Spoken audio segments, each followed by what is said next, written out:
এই মুহূর্তে বসেছি জামিয়া রুকাইয়া বালিকা মাদ্রাসাতে। আল্লাহ তাআলা আমাদের এই বসাকে কবুল করেন। আমরা এখানে যারা আছি সংখ্যায় মনে হয় অনেক, একত্রিত হয়েছি বিভিন্ন জায়গা থেকে,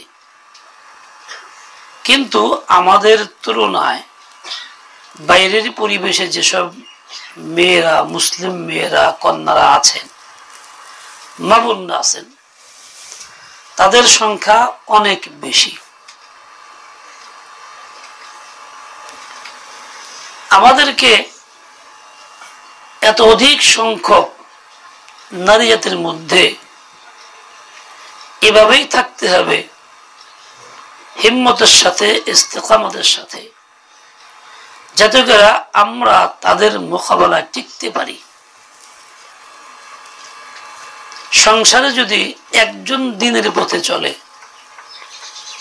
কিছুটা নামাজ কালাম শুরু করে, পর্দা করার চেষ্টা করে, বাকিরা যদি দিনমুখী না হয়, সবাই তারা পাগল কয়, তুচ্ছ তাচ্ছিল্য করে, জৈল খার করে, তারা দেখতে পারে না। বাপ মা একবার এমনও বলে ফেলে, যা তুই বাইতে যা, তোর মতো বলে আমার লাগবে না, তুই সংসারে অশান্তির কারণ,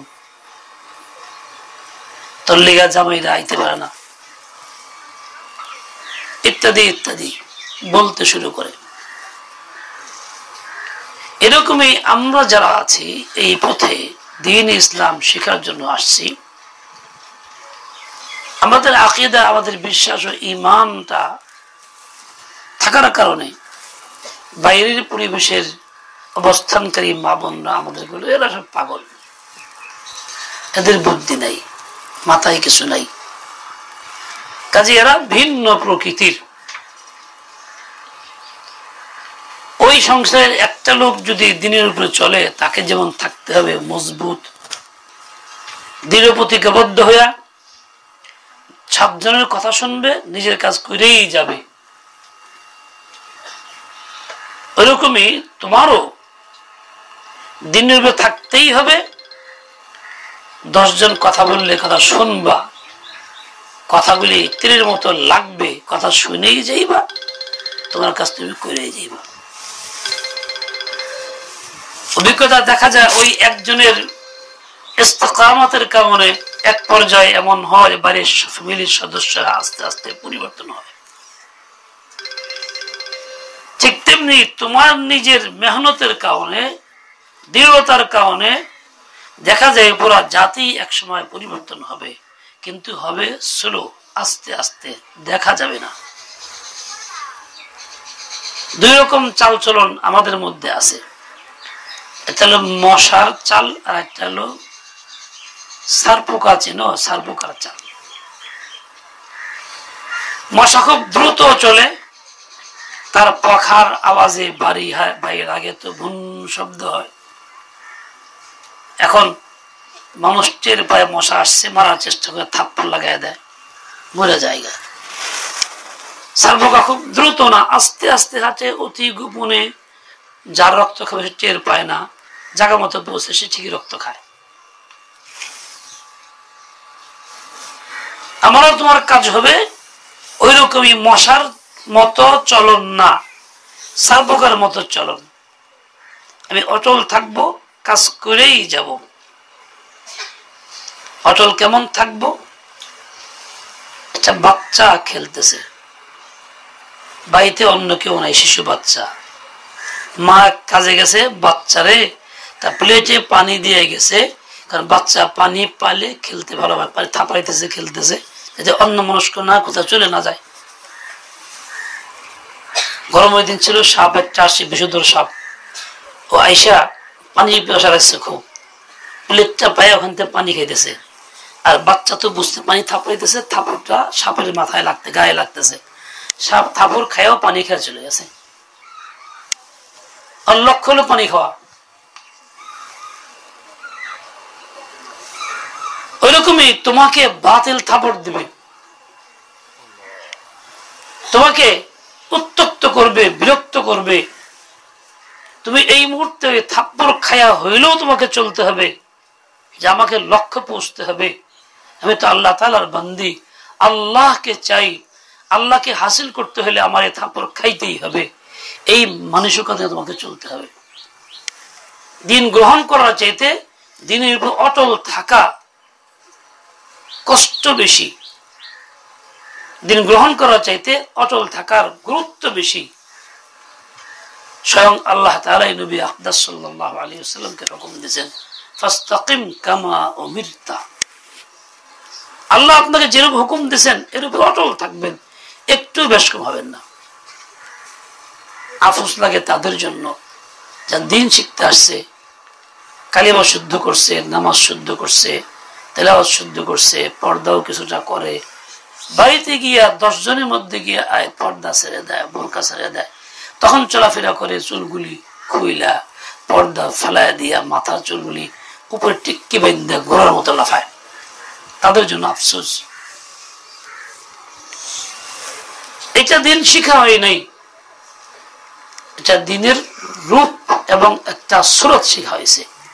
একটা হলো হাকিকত, একটা হলো সুরত, দুটা জিনিস।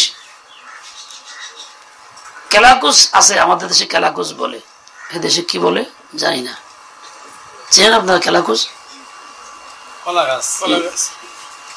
লতা পাতা, একটা গাছ হয়, তার মধ্যে ছোট্ট ফল হয়, পাকলে খুব লাল টকটকা হয়, কেলাকুস বলে। ওইটা কাঁচা অবস্থায় দেখতে পটলের মতো, তাই বলে কি পটল? দুটার রূপ এক থাকলেও হাকিকত এক না। এরকম ভাবে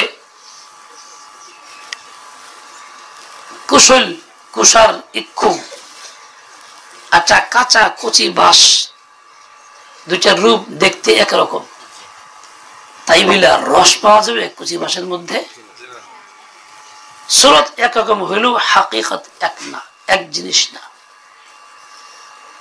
এরকম দুনিয়াতে বহু জিনিস আছে, দেখতে মনে হয় একরকম সুরত। আমরা যারা দ্বীনি ইলম শিক্ষা করতেছি মাদ্রাসাগুলির মধ্যে, অনেকের অবস্থাটাই এইরকম যে দ্বীনের সুরত ধরছি, হাকিকত নেই। এই জন্যই বাহ্যিক বোরকা এখানে আসলে আছে, এখানে থাকলে নামাজ আছে, বাড়িতে নামাজও নাই, বোরকাও নাই। বিশেষ করে বিয়ে শাদীর সময় যখন হয়, বাপ মা যখন পাত্র খোঁজ করে, পাত্রপক্ষ আসে দেখতে বন্ধু বান্ধব নিয়ে, তখন তো ঠিকই সে যাইতে নাও চায়, সামনে বাপ মা বিরক্ত করে, রাগারাগি করে, হ্যাঁ বেয়ন লাগবে না, জীবন ভরা এরকম থাকবি। তো সকলের কথায় সে বন্ধু বান্ধবের সামনে যায়, দেখা দেয়, তখন দিন ও ইমান কোথায় রেখে যায়? হে মেয়েরা শোনো, জাহিরি দিন শিখা মকসদ না, দিন ভালো করে শিখা, সুরতে না হাকিকতে শিখা, এবং দিনের অটল থাকা মকসদ। এই ফিতনার যুগ, যেখানে ইমান নেওয়াই কঠিন, ইমান বিরোধী যত সব প্রোগ্রাম সব চলছে, খাস করে মা বোনদেরকে ধ্বংস করার জন্য যত রকম মিশন পরিকল্পনা সবই চলছে। এই সময়ে কত কঠিন মোকাবেলা করে তোমাকে চলতে হবে। তুমি এমন হইবা যেমন দুধ, দুধ হইলো এমন আসর করে মুআসসির হয়, সে 4 রঙকে বদলাই দিয়ে সাদা বানায় ফেলায়।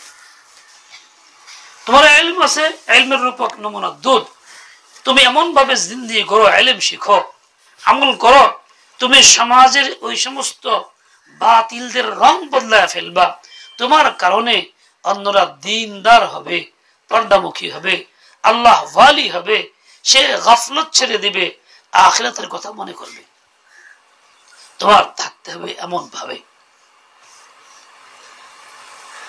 তবেই তুমি কামিয়াব, সফলতা তোমার আসবে। আর না হলে সফলতা আসবে না, সুরতে দিন হবে, হাকিকতে দিন হবে না। আল্লাহ তাআলার কাছে হাকিকতের দিন যেটা, সেটা গ্রহণযোগ্য, সুরত দিন গ্রহণযোগ্য না।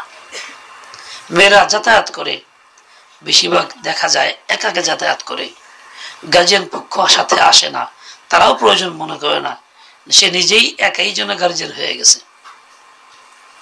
রাস্তা যখন আসে দূরের থেকে তখন অটোতে উঠতে হয়, পুরুষ সঙ্গে বসতে হয়, ধাক্কা দায়ী করতে হয়। বাসে বসলে পুরুষ সিটে বসতে হয়, মানে 10 টাকা খরচ করে ডবল সিট নেয় না, হাফ সিট নেয় একজনের, একজন তো কেউ বসবে, তার সঙ্গে মিশে আসতে হয়। বাপ মার ধারণা মেয়ে তো পর্দা করে যায়, মেয়েও চিন্তা করে পর্দা করে, হুজুরাও চিন্তা করে বোরকা বিন্দু পর্দা করে আইছে, কিন্তু পর্দা করে বোরকা বিন্দু পাশাপাশি ধাক্কা দিয়ে করে বসলে পরে পর্দা হয় কিনা? কোন বোরকালি মেয়ের উপরে কেউ যদি পুরুষ আইসা জড়ায়া ধরে, এটাকে সমাজ মেনে নেয়? বাপ মানে নেবে? স্বামী মানবে স্ত্রী অবস্থাটাকে? কেন? সে তো পর্দা করে আছে। পুরুষ বলবে আমি তো কিছু করি নাই, পর্দা নষ্ট করিনি তো আমি। তোর তাহলে বোঝা গেল এই ক্ষেত্রে মানুষ এটাকে পর্দার খেলাফ মনে করে। তাহলে তুমি বোরকা অবস্থায় পর্দা হয়ে গেল কেমনে? পরপুরুষকে মিশে মিশে গায়ে গায়ে হিসে এসে বইছো, তোমার হাত তারা বিভিন্ন জায়গায় লাগে, তার হাত তোমার শরীরে বিভিন্ন জায়গায় লাগতেছে। এই একটা আজীব ফিতনা শুরু হয়েছে। মহিলা মানুষগুলো যাতায়াত করে এই অবস্থায়, মনে করে পর্দা আছে, 3-4 জন একত্রে আসলে একই অবস্থা, তর্ক বিতর্ক হয় গাড়িওয়ালার সাথে, অটোওয়ালার সাথে, ঝগড়াও চলে, দেখা যায় রাস্তায় দাঁড়ায় দাঁড়ায় তামসাও দেখা যায়। আর এই সুযোগে কি হয়, শয়তান ভর করে কোন ছেলের স্রোতে আইসা তোমাকে বিভিন্ন কথা বলে, উত্তক্ত করে, টিজিং করে, এই কথা সেই কথা বলে, প্রস্তাব দেয়, নাম্বার নেয়, তুমি নাম্বার দাও, কথা বলো, আস্তে আস্তে মোহাব্বত বাড়ে, হয়তো সাক্ষাৎ হয়, হয়তো হয়তো ইজ্জত যায়। আর আজকাল তো হিন্দুরা তারা পরিকল্পনা করেই মেয়েদের পিছনে লাগছে যে মুসলিম মেয়েদেরকে যে করেই হোক অন্যায় পথে নিতে হবে, তাদেরকে সতীত্ব ধ্বংস করে দেওয়া হবে, রক্ষা করে দেওয়া হবে না। তারা বিভিন্ন ভাবে নিয়ে নিয়ে বেইজ্জতি করে বিক্রি করে ফেলতেছে, বিভিন্ন দেশে প্রচার করতেছে, কত সব নির্যাতন চালাইতেছে। এরপরেও আমাদের মুসলিম কন্যাদের হুঁশ ফিরে আসতেছে না, দুঃখজনক লাগে। মোবাইল পালে, বাপ মাও দেয় খুশি করে, সেও মোবাইল পালে, না জানি কত প্রয়োজন। আর এই মোবাইলের মাধ্যমে পরপুরুষের সম্পর্কটা হয়। মনে রাখো যে তোমারে লোভ দেখায়, তোমার সাথে ভালো কথা বলে, প্রেমের গল্প করে, কোনোদিন সে ভালো না।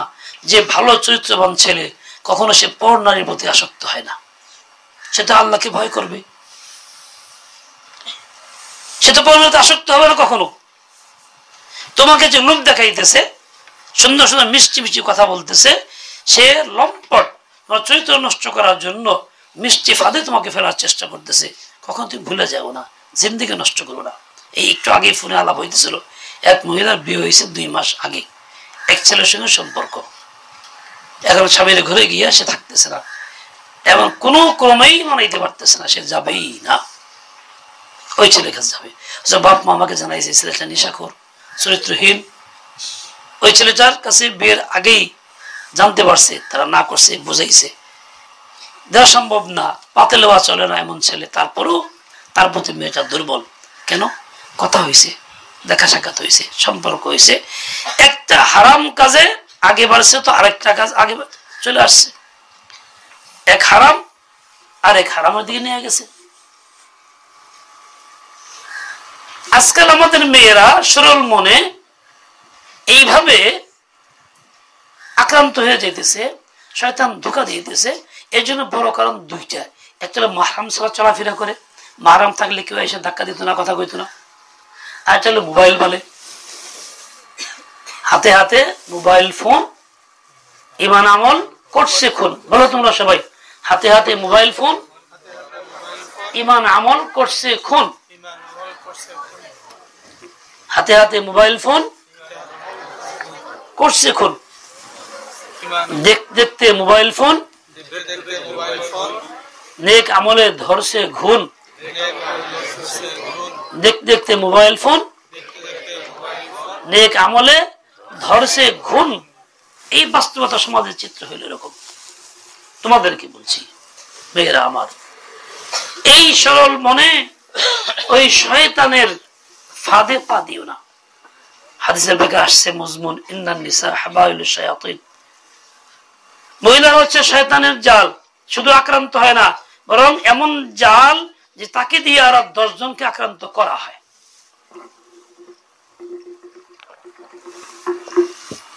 তোমাদের উপরে বদনাম আছে, যেহেতু হাদিসে আসছে বিষয়টা, কাজে তোমাদের প্রতি ঘৃণা আসবে নেককারদের জেরা শয়তানের জাল। আর ঠিকই মেয়েরা যখন দিন না শিখে সহি বুঝ পায়দা না হয়, ঠিকই তারা এরকম হয়। তুমি মাদ্রাসায় পড়তেছো, ফিতনার মোকাবেলা, ফিতনার জমানায় বাপ মা তোমাকে মাদ্রাসায় পাঠাইছে, তোমার কর্তব্য হবে এমন জিদ ধরা যে আমি প্রমাণ করব আমি শয়তানের জাল না, আমি আল্লাহ পাকের বান্দি, আমি নেককার, আমি যেন মিসাল হয়ে থাকতে চাই। তুমি এরকম জিদ করো, দৃঢ় প্রতিজ্ঞাবদ্ধ হও, ওই রকম প্রতিজ্ঞ হয়েই তুমি ইলম হাসিল করো, আমল করো, গুনাহ থেকে বাঁচো, গুনাহ থেকে বাঁচো। তাহলে তুমি ইনশাআল্লাহ তাআলা, সুম্মা ইনশাআল্লাহ তাআলা তুমি এটা মোকাবেলা করতে পারবা, প্রমাণ করতে পারবা। তুমি সমাজের জন্য শান্তির কারণ হইবা, সমাজের এবং তোমার সংসারের সকলের হিদায়াতের কারণ তুমি হইবা। তোমার কারণে তারা দ্বীনমুখী হবে। সাহাবা কেরামের যুগেও ছিল, পরবর্তী যুগেও ছিল, একজন মহিলার কারণে পুরা সংসার পরিবর্তন হয়ে গেছে। হাকিমুল উম্মতের মাওয়াজের মধ্যে একটা ঘটনা আছে। এক মেয়ে দ্বীনে ইলম হাসিল করছে,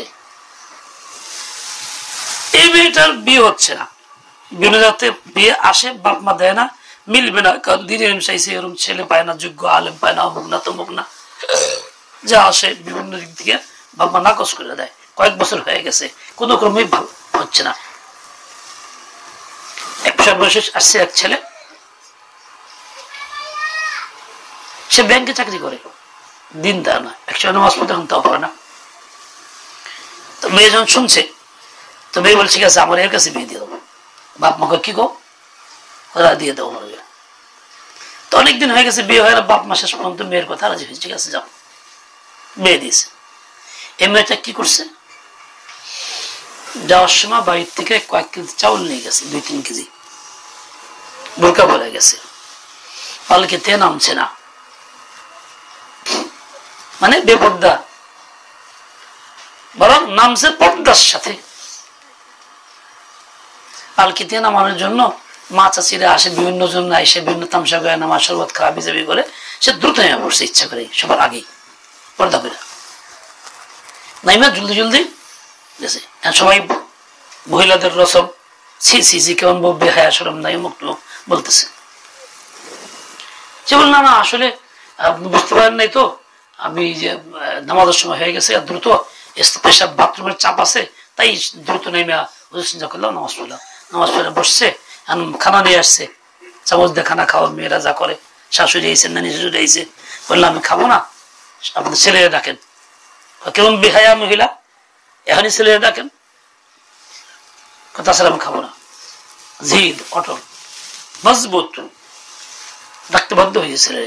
ছেলে বলতেছে আমি আসছি আপনার ঘরে, আমি শুনছি যে চাকরি করেন, সুদ ঘুষ খান, হারাম উপার্জন করেন, আপনার বাড়ি খানা আমার জন্য হারাম, আমি আপনার বাড়িতে আসছি, আমি খানা খাবো না, প্রয়োজন বোধে না খেয়ে মারা যাবো, 3 কেজি চাউল আনছি, যে কদিন চলে সে কদিন চলবে, না খায় মারা যাবো, প্রয়োজন বোধে খাবো না। যে আপনি ওয়াদাবদ্ধ না হন, যে ওয়াদা করেন যে আজ থেকে ওয়াদা দবা করলাম, আমি আর সুদ ঘুষ লেনদেন করবো না, হারাম উপার্জন করবো না, 5 ওয়াক্ত নামাজ পড়বো, দিনের উপর চলবো, এই ওয়াদা করতে পারলে খাবো, না হলে না। ছেলেও করছে বেকায়দায়, বাপ মার সামনে কি বলবে, একবার চোখে পানি ছেড়ে দিয়ে বলছে যাও ওয়াদা করলাম, হারাম ইনকাম করবো না, নামাজ কালাম ঠিকই পড়বো, দাঁড়িয়ে রাখবো, তুমি আমার আপন, বাপ মা আমার আপন না, দুশ্মন, এত ইনকাম করে দিছি, তারা খালি বাহবা খুশি হয়েছে, কোনদিন আমাকে জাহান্নাম থেকে বাঁচানোর ফিকির করে নাই, তুমি আমার খায়ের খা ফিকির করছো, যাও বাদ দিলাম, ওয়াদা করলাম। এরপরে সে খানা খাইছে, ছেলেটা ভালো হয়ে গেছে। ছেলে ভালো হইলে বাড়িতে ভালো হইতে বাকি থাকে কি আর। ইচ্ছা করলে একজন মেয়ে মানুষ এরকম একটা সাংঘাতিক বড় ধরনের পরিবর্তন আনতে পারে, ইনকিলাব করে দিতে পারে। তুমি যদি ইস্তেকামাতে থাকতে পারো তোমার দ্বারা সম্ভব। এই জন্য আর লম্বা কথা না, তোমাদের বাড়িতে যাওয়ার সময় হয়ে গেছে মনে হয়। এই মুখতাসার কথা যা কিছু শিখলা এর উপরে অটল থাকো, তাতে দুনিয়া উল্টা যাক কোনো পর্ব তোমার নাই। আল্লাহ পাকের রহমত তোমাকে শামিল হাল, ইনশাআল্লাহ মাহরুম হইবা না, মারহুম হইবা। আল্লাহ তোমাকে ইজ্জতের সাথে রাখবেন। আল্লাহ পাক সেই বুঝ দেন, আমলের তৌফিক দেন। ওয়া সাল্লাল্লাহু তাআলা আলা নবিয়িল উম্মি ওয়া আলা আলিহি ওয়া আসহাবিহি বারাক ওয়াসাল্লাম। তুমি না কই যাইবার সময় নেই, হেরা বলে থাকবো। আছে ছাত্রী আছে, কিতাব খুলবে তারা? কি পড়া, কোথায় পড়া হইতেছে? আমার সামনে বুখারী শরীফের একটা নাসখা দেওয়া হয়েছে, ছোট্ট একটা হাতে।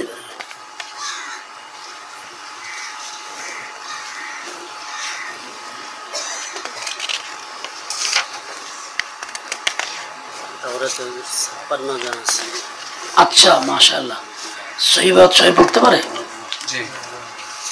মাশাআল্লাহ। বিসমিল্লাহির রহমানির রহিম, পৃষ্ঠা নম্বর 13 নিচে, বাবু কওল নবী সাল্লাল্লাহু আলাইহি ওয়াসাল্লাম আদ-দীনু আন-নাসিহা লিল্লাহি ওয়া লিরাসূলিহি ওয়া লিআইম্মাতিল মুসলিমিন ওয়া আম্মাতিহিম ওয়া কওলুহু তাআলা ইযা নাসাহু লিল্লাহি ওয়া রাসূলিহি। وبه قال حدثنا مسدد قال حدثنا يحيى عن اسماعيل قال حدثنا قيس بن ابي حازم عن جرير بن عبد الله البجلي رضي الله عنه قال بايعت رسول الله صلى الله عليه وسلم على اقام الصلاه وايتاء الزكاه والنصح لكل مسلم او كما قال عليه الصلاه والسلام। আসসালামু আলাইকুম, তোমাদেরকে পড়াইতেছেন, হয়তোবা পড়াইছেন। এটা আমি লম্বা কোনো কথা বলবো না, শুধু হাদিসটা এবার একটা পড়লাম। একটা মাকসাদ আছে, মাকসাদ হলো এই, আদ-দীন আন-নাসিহার অর্থটা ব্যাপকভাবে বিকৃত করে ভুল করা হয়। এই কথাটা বলার জন্য আদ-দীন আন-নাসিহার তরজমা করা হয় মঙ্গল কামনাই দিন। বেশিরভাগ এই কথাটাই বলা হয়, কাগজপত্রে লেখাও হয় এরকম। এটা হলো মাকলুব, সম্পূর্ণ উল্টায় দেওয়া হয়েছে। এর আসল অর্থ হলো দ্বীনি মঙ্গল কামনা। মঙ্গল কামনার যত রূপ আছে, কাইফিয়ত আছে, তার মধ্যে সবচেয়ে বেশি এবং মোকাম্মল মঙ্গল কামনা হচ্ছে দ্বীনের দ্বারা। পুরা দিন এর মধ্যে মঙ্গল কামনাই আছে। তুমি কাউকে দিন দিলা, মঙ্গল কামনা করলা, দিন দিলা না, মঙ্গল কামনা করলা না। তুমি দিন গ্রহণ করলা, নিজের মঙ্গল কামনা করলা, দিন গ্রহণ করলা না, মঙ্গল কামনা করলা না। এটা কেন হইল? আদ-দীন আন-নাসিহা মুবতাদা খবর, আদ-দীন মুবতাদা আন-নাসিহা খবর, দুইটা মুআররাফ বিল্লাহ। যখন এরকম মুবতাদা দুইটা মুআররাফ বিল্লাহ হয়, তখন মুবতাদার কসর হয় খবরের উপরে। এটা হলো কায়দা, কিন্তু আমরা উল্টা করছি, খবরের হসর করছি মুবতাদার উপরে, যার কারণে পুরোটাই মজমুন বদলায় গেছে। এই জন্যই খ্রিস্টানরা বলে মঙ্গল কামনা এই দিন, তোমার মঙ্গল কামনা করতেছি, টাকা দিই, পয়সা দিই, দিন, এটাই তো বড় দিন হলো, এটাই বড় ধর্ম। এলে সমাজ সেবা বড় ধর্ম, সেবা বড় ধর্ম বলে এই কারণে বিভ্রান্তি করে। মুসলমান আক্রান্ত হয়ে গেছে এই রোগে। সমাজ সেবা বড় দিন না, দিন দেওয়া হলো বড় মঙ্গল কামনা।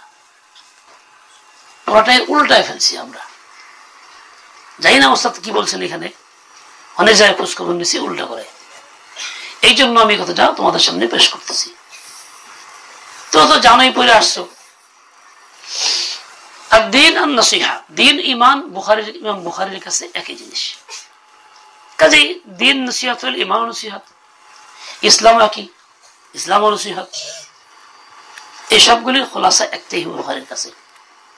নসিহত কি? বাংলা মঙ্গল কামনা। নসিহতের অর্থ উর্দুতে খায়ের খাহি। এটা নাসাহতুল আসাল থেকে মুশতাক।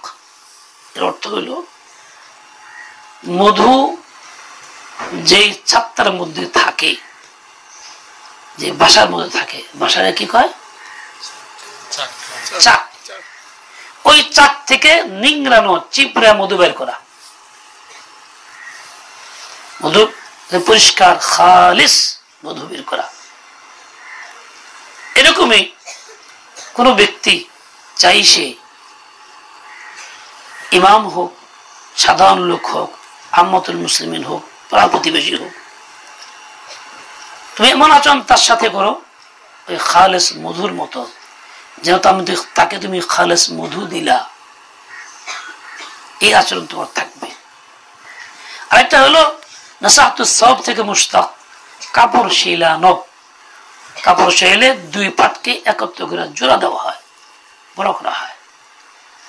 খায়ের খাই মানে দুইজন দ্বিধাভক্ত মানুষকে, বিভিন্ন মুখী মানুষকে, যাদের সম্পর্ক নাই, বিচ্ছিন্নতা আছে, এদেরকে দুইজনকে তুমি খায়ের খাই দ্বারা জুড়ে দাও। এই জন্য মুসলমানের সম্পর্ক হবে মুসলমানের সাথে অত্যন্ত মুহাব্বতানা শাফকাতানা, অত্যন্ত দয়া পরবশের ভালোবাসা থাকবে। কিন্তু ভাবনদের মধ্যে সবচেয়ে দুঃখজনক ঘটনা হলো এই পরস্পরের খুব হিংসা বিদ্বেষ। মহিলারা জাহান্নামে যাওয়ার অনেকগুলি কারণ আছে, তার মধ্যে বড় একটা কারণ হলো হিংসা, অনেক বেশি হিংসা। কারো মঙ্গল কামাশে দেখতে পারে না, খায়ের খায় দেখতে পারে না, কারণ বড় কিছু হইলে পরেই তার বিরুদ্ধে লাগে। জজবা এতটাই গালেব, ভালোবাসলে তো বাসলই, সে ডাকাত হইলেও ভালো, নেশাখোর হইলেও ভালো, তাই স্বামী বাদ দিয়ে নেশাখোরের কাছে যায়। আর কাউকে খারাপ জানলো তো জানলোই, বাপও খারাপ তারা বাদ দিয়ে চলে যায়, স্বামীও খারাপ তারা বাদ দিয়ে চলে যায়। জজবা। আর এই জন্যই হিংসা বেশি করে। আর হিংসা মানুষকে জাহান্নামে নেয়। হিংসা খায়ের খাই না, হিংসা পরিত্যাগ করে খায়ের খাই। লম্বা কথা না। কার নসিহত? আল্লাহ তাআলা। খায়ের খাই আল্লাহর কেমনে করবা? বলে আল্লাহর হুকুম পরিপূর্ণ মানবা। রসুলের খায়ের খাই কেমনে করবা? রসুল ইতাআত করবা, তরিকায় রসুল চলবা। রসুলের তরিকা মানে এই না খালি মিষ্টি খাও, মিসওয়াক করো, তাহাজ্জুদ পড়ো, ইশরাক পড়ো, চাষ পড়ো। তরিকা মানে ব্যাপক জিন্দেগি, যেখানে তোমার সকল কাজকর্ম চলবে তরিকায়। আকিদা যেমন রসুলের তরিকায়, ইবাদত তাই, মুআমালাও তাই, লেনদেনও তাই, তোমার রাজনৈতিক জীবনও তাই। রাজনীতি করবা রসুলের তরিকায় করবা। খেলাফতের কথা যে বলে তার সাথে সময় দিবা, তার পক্ষে কাজ করবা, তাকে সমর্থন করবা, তুমি খেলাফতের দলে থাকবা। ওই ধর্ম নিরপেক্ষতার দলে না, সেজো নিজুর দলে না। এটা হলো আল্লাহ রসুলের খায়ের খায়ের মধ্যে। এটা বলে এই মতিল মুসলিমিন, মুসলিমদের মধ্যে যারা সমাজের পরিচালক, জিম্মাদার, যাদেরকে লেজার বরি, আসল কথা হচ্ছে না, আসল কথা ছিল মুসলমানদের যারা আমির, শাসক, তাদের খায়ের খাই করো, তাদের কাজে সহযোগিতা করো। শরীয়ত মোতাবেক কোন হুকুম দিলে অবশ্যই তা মানো। ভুল করলে তাদেরকে তানবীহ করো মহাব্বতের সাথে। হলে আম্মাতিম তো আছেই। মূল কথা এখানে ভুলটা হইলো মনে করা হয় মঙ্গল কামনা এই দিন, এটা গলত কথা। এই জন্যই একজন মানুষ মিথ্যার আশ্রয় নিয়ে মেয়ে বিয়ে দেয়। মেয়ের বয়স 13 বা 14, বাপ মা বিয়ে দিবার চায়, মুরব্বীরা সাহায্য করে। বয়স যে গেলে কয় কত, সরকারি বয়স 18। বিয়ে দিয়ে কয় ভালো কাম করছে, বিয়ে দিয়ে দিলাম। সে নিজের দিন নষ্ট করলো মিথ্যা কথা বইলা, মিথ্যা সাক্ষ্য দিয়া। তার ধারণা হলো খায়ের খাই করলাম, এটা দিন হয়ে গেছে। আচ্ছা, দিন হয় না, বদদিনই হয়েছে। এরকম ভাবে অনেক জুজইয়াত বের হবে, সারা জিন্দেগির উপর আসর পড়বে এর। এরপর আল্লাহ তাআলা কালাম থেকে দলিল দিয়েছেন, ইযা নাসাহু লিল্লাহি ওয়া রাসূলিহি, ওই যে লিল্লাহি ওয়া রাসূলির পক্ষে কোরআনে পাকেও আছে, এটা শুধু রাসূলের পাকের বাণী না, মূল কোরআনেও আছে। তারপরে হাদিস জারির ইবনে আব্দুল্লাহ বাজালি, উনি বায়াত গ্রহণ করছেন। সাধারণত বায়াতের মধ্যে ঈমানের উপর হয়, এখানে আমলের উপর আছে। আবার শেষ কথা আছে ওয়ান নুসহি লিকুল্লি মুসলিম, তিনি এটার উপরে এমন অটল ছিলেন, অনেক বড় ক্ষতি দিয়েও অটল থাকছেন। গোলাম কিনছে, গোলামে পাঠাইছে ঘোড়া কিনতে, কিনছে 300 টাকা দিয়া, আয়সা বলে 400 টাকা দিব, হ্যাঁ 500, হ্যাঁ 800 টাকা দিয়ে শেষ পর্যন্ত। এরকম করলেন কে? ঠকছে, দাম চাইও জানে না, আসল দাম দিলাম। সাহাবী রাসূল এই আন-নাসিহার উপরে এইভাবে আমল করছেন। ও মুসলিম সন্তান কন্যারা, আমরা যারা আছি নিজেরা সবাই যদি নবী পাকের এই কথাটা মানি, তাহলে সমাজে আর এই উশৃঙ্খলা বিশৃঙ্খলা না পাকি আর থাকে না। আল্লাহ আমাদের হেদায়েত দেন, সহি বুঝ দেন। ওয়া সাল্লাল্লাহু আলা নবিয়িল উম্মি ওয়া আলা আলিহি ওয়া সাহবিহি ওয়া আলহামদুলিল্লাহি রাব্বিল আলামিন।